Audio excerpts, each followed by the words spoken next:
our sports show. This is episode 776, joined by a special guest, Josh Cohen. He's a baseball pitcher, right-handed pitcher, and he also committed to UConn, so he's going to be playing at UConn baseball pretty soon, coming up here.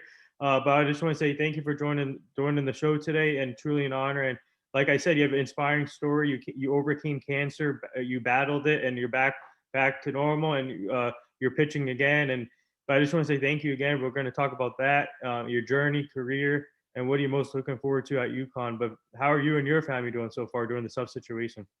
I'm good. We're good. We're getting through just like anyone else. Got to fight with roll with the punches.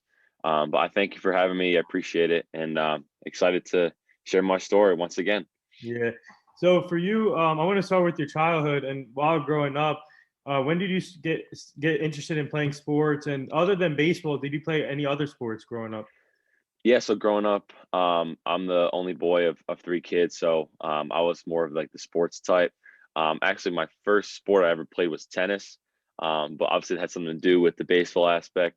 But I didn't get into baseball. Well, I got into baseball right away, right after like tennis, which was like 6 years old, and I've been playing ever since. I'm 20 years old right now, so for the last 14 years, I've been playing. And that was really my main childhood. I played basketball, I played soccer, I played basically everything, but I never had a passion for anything as much as I did for baseball.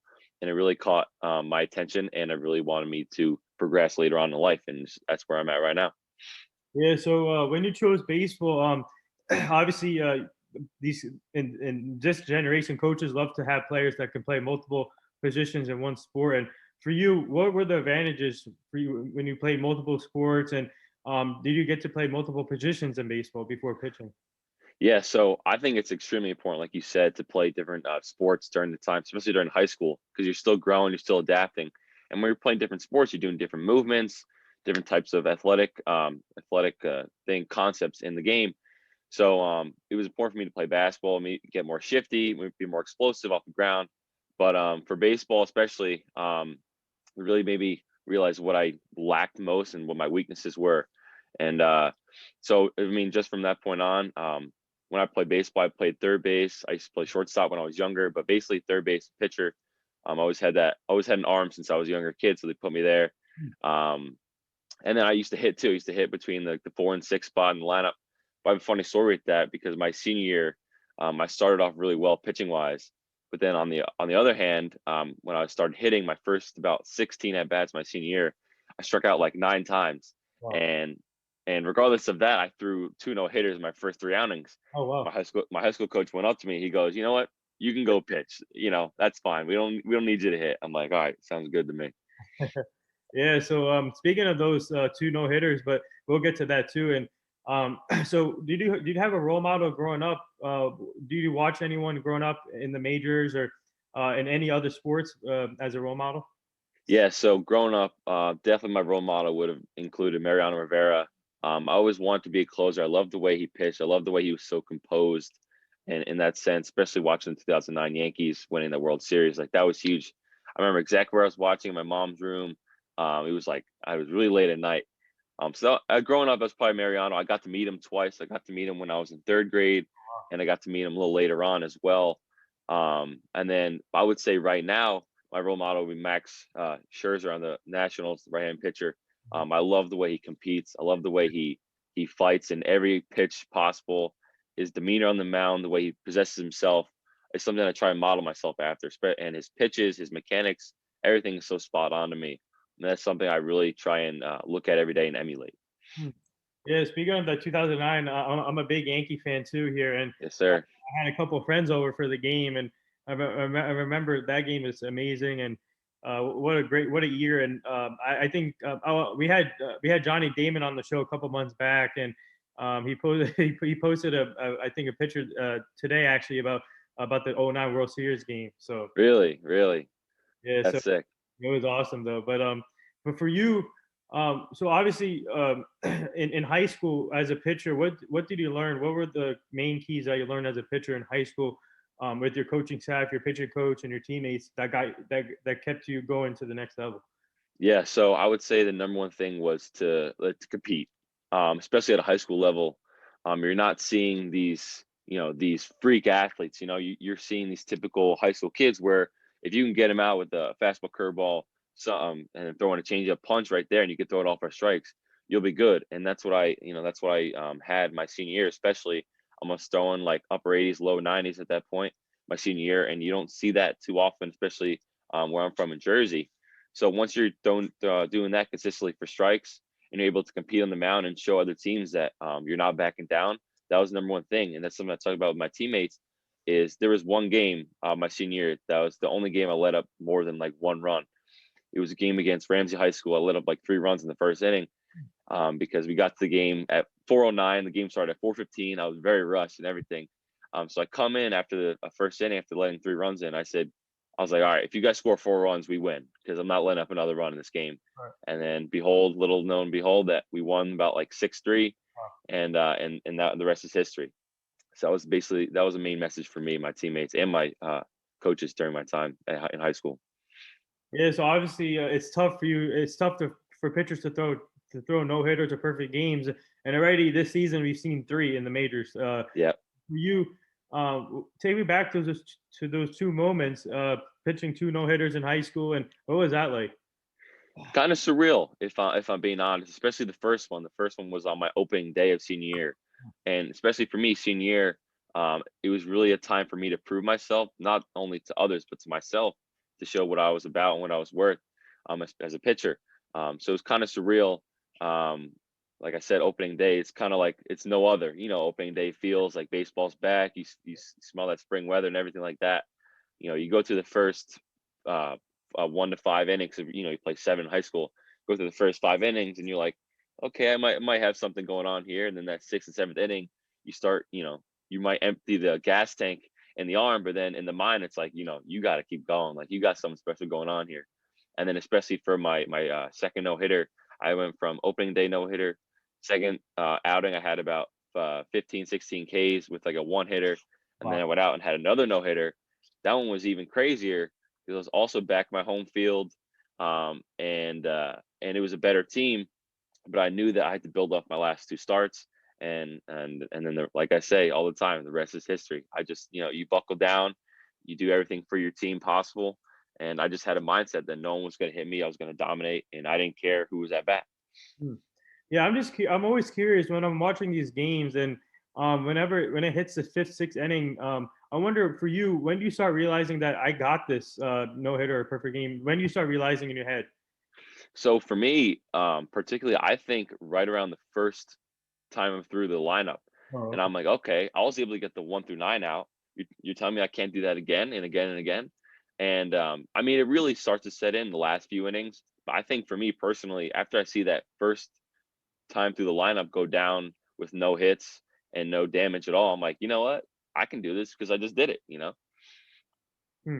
So for you, obviously senior year, you played great, you pitched great, and obviously the scouts were there. So how many offers did you get from colleges outside of UConn, and what made you choose UConn? Yeah. So besides of UConn, I had some offers from URI, Binghamton. I talked to St. John's, LIU, Brooklyn, some schools like that. I didn't have that many offers, if I'm being honest, because of my whole cancer ordeal. I had a very tough time with the collegiate process and coming back and trying to get some looks. So I had limited looks, but by the end of my senior year, since I had really great stats, I had a really great year. I had the Brewers and the Rangers looking at me at the end of the season towards the draft, which really meant a lot to me because I didn't even think I'd be able to get to that point at any time in my life yet, let alone in high school. So what made me choose UConn was just the environment. I love the coaches. I love the teammates I was going to be able to play with. Also, they were ranked at that time my senior year. The highest they were ranked was 18 in the nation. So I thought, what better opportunity to go there and at a facility where I can really flourish. Also, on top of that, my sister is 2 years older. I have 2 sisters. One is older than me, or they're both older than me, but one of them was at UConn at the time. So it made me realize that, I have one sister at UConn. I could also go there, keep it in the family. But then just to add on to your point, I was there for my first year and a half. I'm no longer at UConn. Mhm. So I left UConn. Now I'm at Bergen Community College based in Paramus, New Jersey. And then I'm looking to leave after this semester to go to another Division One. Oh, okay. Yeah. So before we get to the your other opportunities, talk about the it's obviously an inspiring story of cancer and how you overcame it. What was the process like? And man, how tough is it was on your family seeing you go through this? And obviously, at the end of the day, you overcame. And how proud is your family now seeing this? I mean, it's something you would never imagine. Yeah, Something you never wish to go through upon, never wish upon anyone, but never think you'd go through in your lifetime, especially as a 15-year-old, because I was officially diagnosed at 15 years old. It was July 20th, 2016 when I was diagnosed. It was kind of a crazy story. I took a picture. Sorry, I was at a 4th of July party in 2016. I took a picture with some friends. In that picture, I zoomed in on my face. The right side of my face was a little distorted. It looked like my eye was popping out a little bit. Had no idea what it was. I was 15. I was like, I don't care, you know. And a few nights later, I'm out to dinner with my family, sitting across my sister, my oldest sister, Kaylin. She goes, Joshua, what the hell's wrong with your face? My mom goes, stop making fun of him. But then she looks at me and she goes, wait, something is wrong. Looks like your face a little, something's going on there. So I was like, I know, but I just had no idea what it was. So then from that point on, we knew to get it checked out. And, at this point, I had no symptoms, nothing at all. I felt like a normal, high school kid, sophomore, eating whatever, playing baseball at a high level, happy, great appetite, everything like that. So first went to a pediatrician. He obviously didn't like what it was, but he sent us to get an X-ray. No cysts, no fractures, nothing like that. I was like, okay, definitely a growth thing, no big deal. So from that point on, we went to the ENT, the ear, nose, throat doctor. They had no idea what it was. Saw about 4 radiologists. They had no idea what it was. They never seen this type of growth or just placement of anything like type of mass. So I saw the radiologist. One of the radiologists put a glove on, obviously stuck his hand in my mouth and felt like there was like a lip of tobacco on the right side of my face right there. oh, And I'm like, obviously that's not not the case. yeah, So he's like, I couldn't tell you what it was.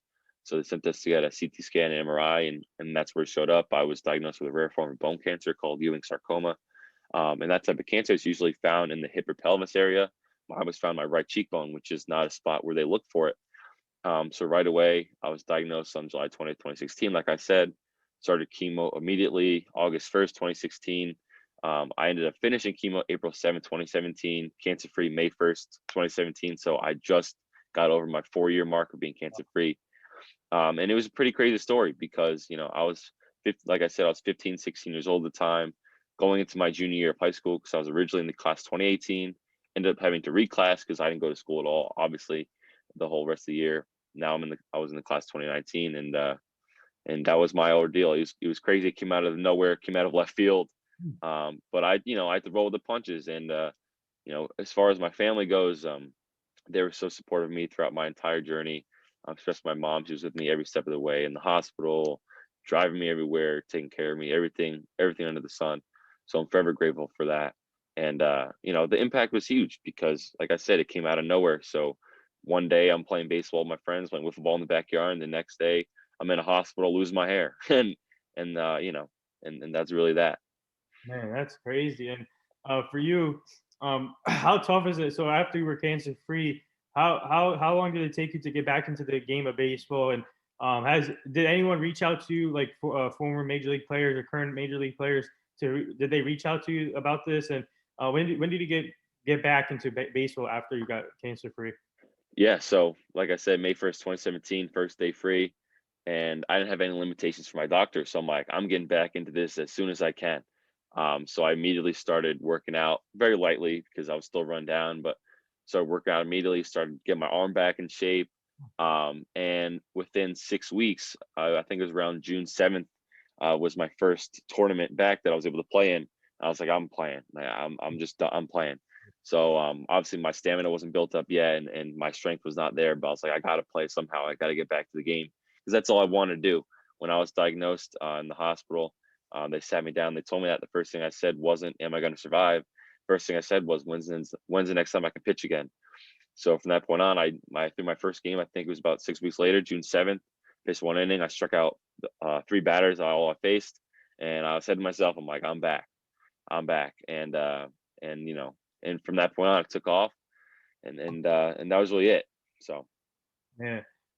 So, so when obviously back in the into it now, and for you, and you're in the community college, and obviously you guys are in season mode right now. So, And you guys have a game today, right? We do not have a game today. It got canceled. We were supposed to play. We have a doubleheader Friday, May 7th, and doubleheader Saturday, May 8th. And then that's supposed to be it until we hear about playoffs or regionals. So season is dwindling down very fast. We got a very late start because at first our season was canceled for 6 weeks. They weren't going to let us play, but we had to fight for that to come back. And we've only played about 12 or 13 games so far, which is, not a lot. But we're hoping to continue our success in the playoffs. See, you definitely do have that Max Scherzer mentality in yourself because to be able to overcome that situation and to come back and play baseball. That this is I think this is by far the amazing story I ever had on the show by far. Thank you. I that seriously appreciate that. There's no stopping me, whatever is thrown in my way, because I know what type of obstacle can be thrown your way, especially how big or small. There will be obstacles in your way, no matter who you are, no matter what life you're living, and you got to find a way to get over it. Yeah. So that's my mentality is, you throw my way, I'm gonna take it, I'm gonna run with it, and I'm gonna beat it.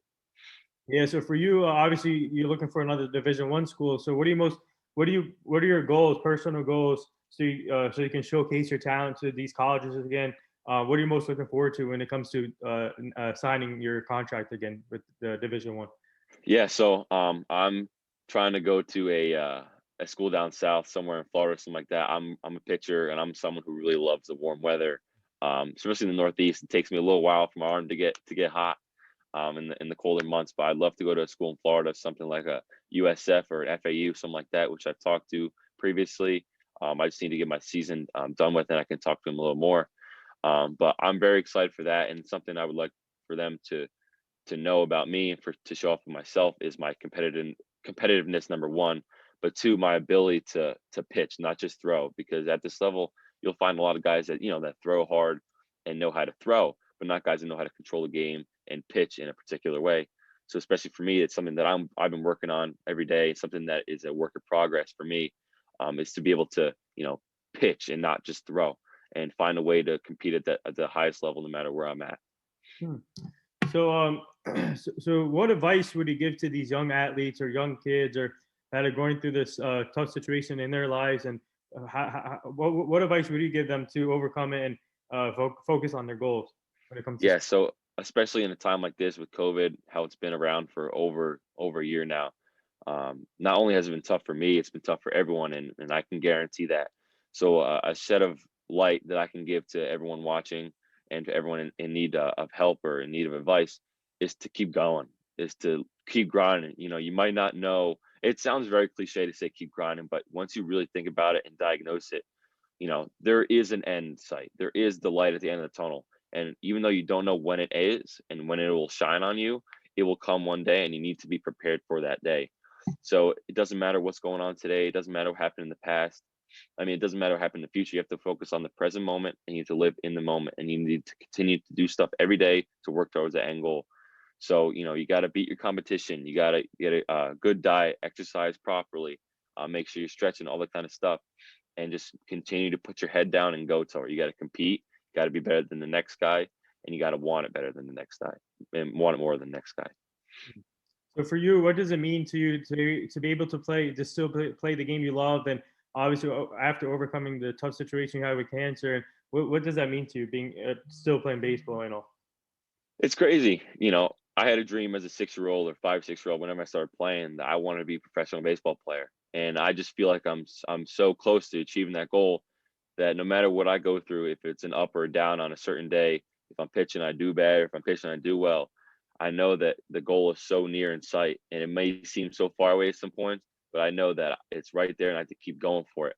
And that's something for me to really think about all the time, because you get caught up in, like everyone is, social media. You get caught up in statistics. You get caught up in everyone else's business.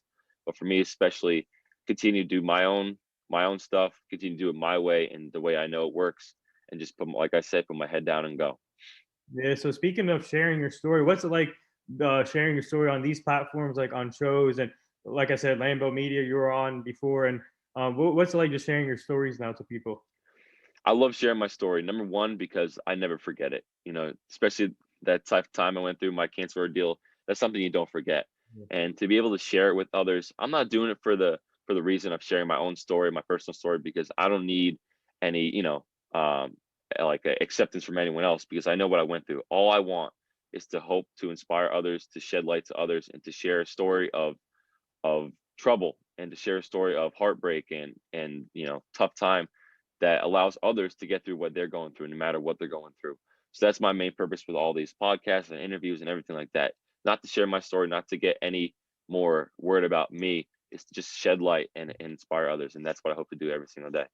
Yeah, and so now we do this fun little segment on the show. It's called the rapid fire segment. You ready for this? I guess so. Hit me with it. All right, favorite food. Ooh, I'd say chicken franchise. All right, gum or seeds? Oh, seeds, Hmm. seeds all the way.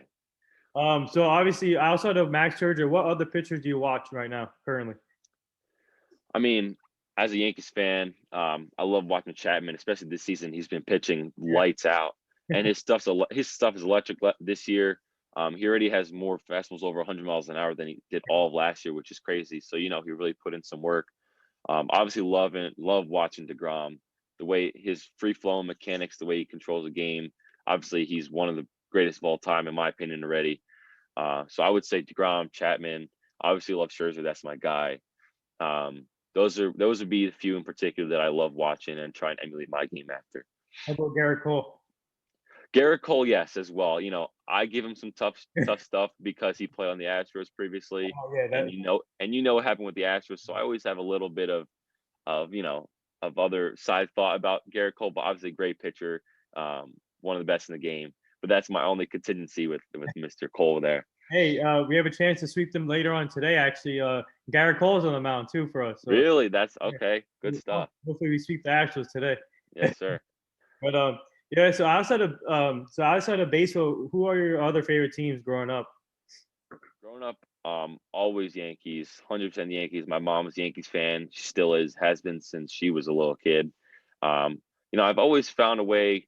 It may sound weird. I've always found a way to like the Mets, and not just because they're another New York team, but because the way they treated me during my cancer journey, they were able to grant my make a wish. Oh, So my make a wish was to I wanted to pitch in front of as many MLB scouts and college scouts as possible. So this is before, I was 15, 16. I knew what I wanted to do. So the Mets were able to make that happen. So they flew me down to Port St. Lucie. I pitched a bullpen in front of their coaching staff and a few of their minor league players. And it's funny because, they gave me a bunch of gear. They let me watch a game. It was the best thing I could have wished for. I couldn't have wished for anything better. But the best part of that was when I threw my bullpen, they saw me long toss, warm up, and all that kind of stuff. For oh, it's just a make-a-wish kid. Like, he just wants to throw a bullpen. Like, let him do whatever. And I was like, no, like, I'm telling you, this is what I want to do. Like, I'm serious about this. So in the beginning, there's about 4 coaches watching me, warming up, whatever, in the bullpen. By the end of my bullpen, there's about 30 plus coaches watching me. I had the fans watching me from outside the fence, the people that come to all the games, the preseason games. And I felt like I was a celebrity for like 10 minutes. I'm like, don't worry, I'm not going in the game. Like, I'm not doing anything crazy. Like, but like, I want you to know, like, this is me. Like, this is what I want to do. So I was always a fan for the Mets because of that, because they treated me so well. So I would just say Yankees and Mets. No one really else. Gotta hate the Sox. yeah. How it is. Gotta hate the Sox. And then obviously have a thing for the Nationals because of Scherzer. But other than that, that's really it for me. Yeah, so so for you, I want to talk to you about this. You were part of the Perfect Game Classic. So what was that experience like? Seeing your being able to compete in that and seeing other great talent around you. Oh yeah, it was. I mean, it was something like no other. That's a thing where you get to see the top talent where you're competing against. You get to see what schools these kids are playing at, and especially when you're playing against them and you see that they're committed to a top Division 1 or like a great program, and you do well against them. You're like, okay, that's how you get reassurance, like I belong here. So that was something that something I'll never forget in playing in a tournament and playing showcases like that is you're playing the top of the top. And if you're doing well and you have confidence and you end up, making an impression on other coaches and other players, then you're doing the right thing. Hmm. So outside of the 2 no hitters you had, favorite memorable game, other favorite memorable game throughout your career. That's tough. Because previously I had thrown no hitter before. One in particular, I threw a no hitter my last game before being diagnosed. So I had played a game. I knew it was going to be my last game for a while. I knew something was going on with my health, so I was like, I'm going to let it all out. I ended up throwing a no hitter July 18th, 2016, and then I was diagnosed 2 days later, July 20th, 2016. That was a game that never leaves my head and never leaves my headspace there. But one in particular, when I was 14 years old, I threw a perfect game at the 18U level on a doubleheader, second game of a doubleheader, and that is a game that really took off for me. That is a game where I was like, I belong. I can compete against these older kids. I know I can pitch at a higher level, especially, not only high school level, because I was a freshman at the time. It's like not only can I compete at the high school level, but I can compete against older kids. That's something that stuck in my mind because I didn't have any I didn't have a path. I didn't have a fit in my mind of what I was going to be. If I was going to be a pitcher, if I was going to play third base, I wasn't decided yet. And throwing that perfect game, not only a no hitter, but a perfect game. I had never done that before. And that's something that really stuck with me. I was like, you know what? You're going to pitch at the next level. Yeah. So so what do you obviously after college and what would it be like to be playing in the majors and whoever picks you up? What would it be like pitching on a major league field? I mean, something like no other. And I want that now. Like if someone gave me the option, I mean, obviously, who wouldn't take it? But especially for me, in my position, if I had the opportunity to go in the draft or whatever, I'm taking in a heartbeat. I want that so bad. Sometimes I want it too bad. I start thinking about it way too much, but I got to take it day by day. But if I had the choice, especially at the level, I want to get picked up by any team. I don't care who it is. I can play for the Red Sox for all I care. I just want to play as a professional baseball player. And I can't even imagine that feeling. One day I'm gonna get it. One day I'm gonna get it. But right now, obviously taking it day by day and continuing to grind. But that's something that is my biggest dream ever. And I know it's something that all major leaguers have dreamt before as a child. So that's something I hopefully get to do one day. And that's something I can't get out of my head. I've wanted it since I was 6. I want it as much as I do now, maybe even more. And I'm just, I'm waiting on it, waiting on the opportunity. Yeah, so I don't want you to give away your arsenal, pitching arsenal, but what's the scouting report on Josh Cohen? Yeah, so I got, I throw a fastball, best pitch probably curveball, throw a changeup and a slider in there. So far, fastball's top to 95. This year, I guarantee you get up to higher than that. Curveball's more of like a slurve now because now that I throw harder, the curveball is harder. So it's not more of a 12-6 anymore. It's kind of like 11-5, 1-7 kind of deal. So I would say curveball is best pitch besides fastball, but more, like to get ahead with my fastball, right? Like to attack hitters and then throw them with some junk. Nice. So have you reached out to Max Scherzer recently or when in the recent years and to ask him about advice and what do you think about his different eye color, man? That's crazy. I have not reached out to Max Scherzer because I would not anticipate a response because he has absolutely no idea who I am. But at the same time, like I said, I'm a huge fan of his, and his eyes, Yeah. his eyes to me are it's crazy. You don't see it often, but the thing I can get from that is that just helps his competitive side even more, right? And that's something I can relate to because, I mean, I don't have different color eyes like he does, but for me, so because of what I went through with chemo, and I also endured proton beam radiation. So with proton beam radiation, that type was like a proton beam that went straight to the tumor, and because of that, it killed not only the cancer cells, but it killed all my hair follicles, my sweat glands, stuff like that, which is kind of crazy. So from this point on to my left, I don't grow a beard. I mean, I grow a beard and everything, but from this side on to my right side, I don't grow any hair. I don't grow a beard at all, and I don't sweat on this side. Wow. So if I chose to grow this out, I can just be a half bearded That's crazy. uh, weirdo, right? And that's something I can relate to Scherzer because if he looks weird from one eye to the other, I can look weird from one side of my face to the other because I can grow a beard. You can probably see it right now. I can grow a beard on this side, but if you look over here, I got nothing over here. It's as smooth as a baby's butt. And if I were to get to that major league level, I might even grow it out one day and see what it looks like and see how ridiculous it looks like. But I Man. said to myself, if that's the worst thing that happened from it, then I'm taking it. Yeah, I mean that's crazy. You should definitely reach out to Max Scherzer, man. Yeah, I know. I one day I will soon All right, so before for we get sure. to the last few things, what's it like? Obviously, you're from Jersey. I'm from Jersey, and what's it like seeing the growth of Jersey baseball? Because a couple of my friends are in the majors right now. Danny Serino, he plays for the Reds. Yeah. Matt Nice, he plays for the Angels right now. So what's it like seeing all these talent growing now in Jersey, especially? Especially from you being from Jersey, you know that Jersey people are different, and especially being from Jersey, Northeast, cold weather, stuff like that. You got to be gritty. You got to be determined. You got to really want it because in your head, you're thinking of all these kids in Florida, Georgia, having year-round great weather, being able to throw outside, long toss, all that kind of stuff. But when it comes to the winter, time for us to grind, we go, got to be in a facility. You're throwing in little tunnels, stuff like that. So seeing Jersey produce the talent that we do, it's pretty amazing because we're not at the same advantages as other people, and it's something they really scouts I think really look to because they know that we're at a somewhat disadvantage, especially in the wintertime. Yeah. Hopefully I get to represent Jersey one day as a professional baseball player, and that's really it. Yeah. So the last two things here, our team is part of this foundation called the Hugh Jackson Foundation. We're trying we're trying to help them prevent human trafficking and making sure the kids stay safe and the community stays safe. So I'll send you that page so you can go check Perfect. it out. And we're really grateful to be part of it and helping them out. And it's so horrible what I'm seeing with human trafficking. We need to stop that stuff, and hopefully we can do it sooner than later. So I'll send you that page. And the last thing, Perfect. yeah, would you like to say anything to all the nurses, doctors, and essential workers right now? Oh, I mean, a whole round of thank you, a whole round of applause, especially for as long as it's been going on since last March. Over a year now. The work they put in and day out is something like no other. It's something that's underappreciated. We highlighted it at first, but we kind of lost track of it with other things that are going on in this world, and then a lot of things in our society that have taken over. But it's something that's definitely underappreciated and something that's not showcased enough. We don't see it on a day-to-day basis what they go through, even the little things. Yeah. Even the little things make a big difference.